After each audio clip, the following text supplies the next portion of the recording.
जय माता दी। आप सभी को शारदीय नवरात्रि की हार्दिक शुभकामनाएं।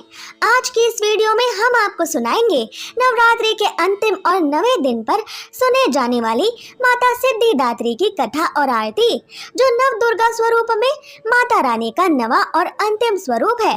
नवरात्रि का नवा और अंतिम दिन इन्हीं माता को समर्पित है। नवे नवरात्रि में माता सिद्धिदात्री को प्रसन्न करने के लिए ही व्रत किया जाता है। माता सिद्धिदात्री नवरात्रि के नवे और अंतिम दिन पर इस कथा को सुन रहे सभी भक्तों पर अपनी विशेष कृपा बरसाएं। तो आइए अब शुरू करते हैं नवरात्रि के 9वें दिन पर नव दुर्गा के अंतिम स्वरूप माता सिद्धिदात्री की कथा। तो प्रेम से बोलिए श्री गणेशाय नमः। ओम जयंती मंगला काली भद्रकाली कपालिनी दुर्गा क्षमा शिवा धात्री स्वाहा स्वधा नमोस्तुते। माँ दुर्गा जी की 9वीं शक्ति का नाम सिद्धिदात्री है। ये सभी प्रकार की सिद्धियों को देने वाली है। नवरात्रि पूजन के 9वें दिन इनकी उपासना की जाती है। इस दिन शास्त्रीय विधि विधान और पूर्ण निष्ठा के साथ साधना करने वाले साधक को सभी सिद्धियों की प्राप्ति हो जाती है। माँ सिद्धिदात्री की पूजा करने वालों के लिए सृष्टि में कुछ भी अगम्य नहीं रह जाता है। ऐसे मनुष्य में ब्रह्मांड पर पूर्ण विजय प्राप्त करने का सामर्थ्य आ जाता है। इस ब्रह्मांड में कुल 18 प्रकार की सिद्धियां होती हैं।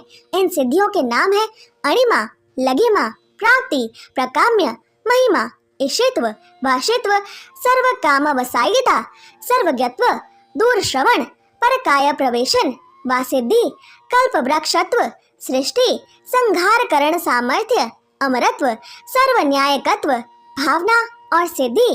माँ सिद्धिदात्री भक्तों और साधकों को ये सभी सिद्धियां प्रदान करने में समर्थ है। साक्षात भगवान शिव शंकर ने माँ सिद्धिदात्री की ही कृपा से इन सिद्धियों को प्राप्त किया था। माँ सिद्धिदात्री 4 भुजाओं वाली है। इनका वाहन सिंह है। ये कमल पुष्प पर भी आसीन होती है। इनकी दाहिनी तरफ के नीचे वाले हाथ में कमल पुष्प है।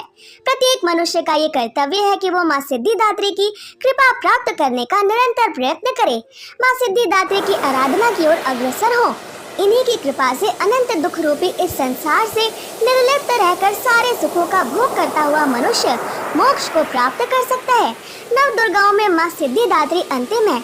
अन्य 8 दुर्गाओं की पूजा उपासना शास्त्रीय विधि विधान के अनुसार करते हुए भक्त दुर्गा पूजा के 9वें दिन इनकी उपासना में प्रवृत्त होते हैं। इन सिद्धिदात्री माँ की उपासना पूर्ण कर लेने के बाद भक्तों और साधकों की लौकिक पारलौकिक सभी प्रकार की मनोकामनाएं पूर्ण हो जाती हैं। सिद्धिदात्री माँ के कृपा पात्र भक्त के भीतर कोई भी ऐसी कामना शेष बचती ही नहीं है जिसे वो पूर्ण करना चाहे। वो सभी प्रकार के सांसारिक इच्छाओं आवश्यकताओं से ऊपर उठकर मानसिक रूप से माँ भगवती के दिव्य लोकों में विचरण करता हुआ उनके कृपा रस सागर का निरंतर पान करता हुआ विषय भोग शून्य हो जाता है। माँ भगवती का परम सानिध्य ही उनका सर्वस्व हो जाता है। इस परम पद को प्राप्त करने के बाद उसे अन्य किसी वस्तु की आवश्यकता ही नहीं रह जाती। माँ सिद्धिदात्री के चरणों का ये सानिध्य प्राप्त करने के लिए हमें निरंतर नियम निष्ठ रहकर उनकी उपासना करनी चाहिए। माँ भगवती का स्मरण, ध्यान, पूजन हमें इस संसार के मिथ्या होने का बोध कराते हुए वास्तविक परम शांतिदायक अमृत पद की ओर ले जाने वाला है। माँ सिद्धिदात्री की आराधना से वाक सिद्धि, अमरत्व जैसी नव निधियों की भी प्राप्ति होती है। आज के युग में इतना कठिन तप तो कोई नहीं कर सकता, लेकिन अपनी शक्ति अनुसार जब तप पूजा आराधना करके कुछ तो माँ की कृपा का पात्र बना ही जा सकता है। माँ सिद्धिदात्री जगदम्बे की भक्ति पाने के लिए हमें एक विशेष मंत्र को कंठस्थ यानी याद करके नवरात्रि में 9वें के दिन उसका जाप करना चाहिए। ये मंत्र है या देवी सर्वभूतेषु माँ सिद्धिदात्री रूपेण संस्थिता नमस्तस्यै नमस्तस्यै नमस्तस्यै नमो नमः। प्रत्येक सर्वसाधारण मनुष्य के लिए ये श्लोक सरल, स्पष्ट और आराधना योग्य है। इस श्लोक का अर्थ है, हे माँ सर्वत्र विराजमान और माँ सिद्धिदात्री के रूप में प्रसिद्ध अम्बे, आपको मेरा बार बार प्रणाम है। मैं आपको बारंबार नमस्कार करता हूँ। हे माँ सिद्धिदात्री, आप मुझे अपनी कृपा का पात्र बनाओ। माँ सिद्धिदात्री से जुड़ी सबसे अधिक प्रचलित कथा के अनुसार एक दिन भगवान शिव शंकर माता सिद्धिदात्री की घोर तपस्या कर रहे थे। उनकी तपस्या से माता सिद्धिदात्री प्रसन्न हो गई। और उन्होंने भगवान शिव को 8 सिद्धियों की प्राप्ति का वरदान प्रदान किया। इस वरदान के फलस्वरूप भगवान शिव शंकर का आधा शरीर देवी के रूप में परिवर्तित हो गया था। इसके बाद से भगवान शिव को अर्धनारीश्वर का नाम प्राप्त हुआ। शिव जी का ये रूप संपूर्ण ब्रह्मांड में आज भी पूजनीय है। धरती पर अनेकों राक्षसों का जन्म होने लगा था। ऋषि मुनियों तथा सज्जन लोगों का निवास करना मुश्किल हो रहा था।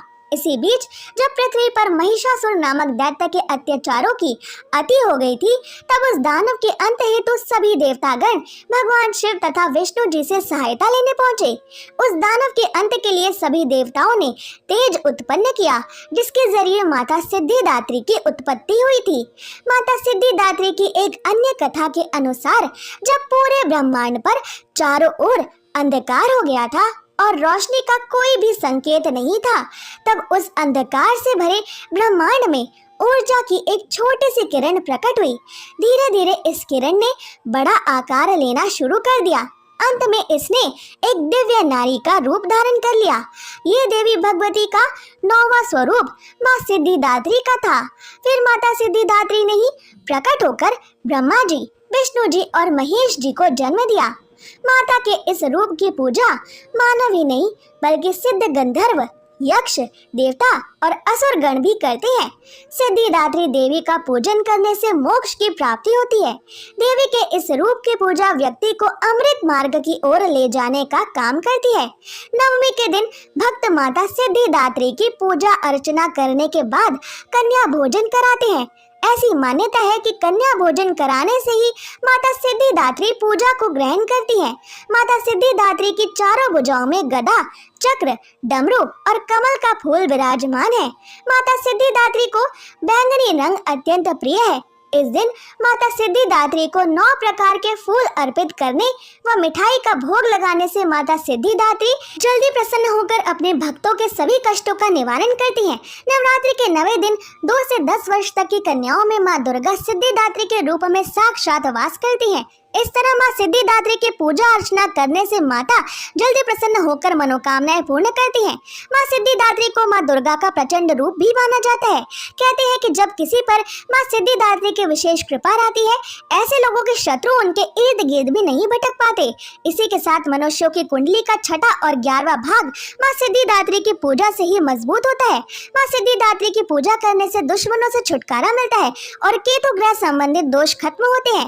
अब जानिए नवरात्रि के 9वें दिन सिद्धिदात्री माँ की पूजा विधि। माँ सिद्धिदात्री की पूजा आखिरी दिन होती है, इसलिए इस दिन विशेष हवन का विधान है। इसलिए हो सके तो मिट्टी की वेदी बनाएं या फिर तांबे के पात्र में हवन करें। सर्वप्रथम माता जी की चौकी पर माँ सिद्धिदात्री की मूर्ति या चित्र को स्थापित करके दीपक धूप जलाएं।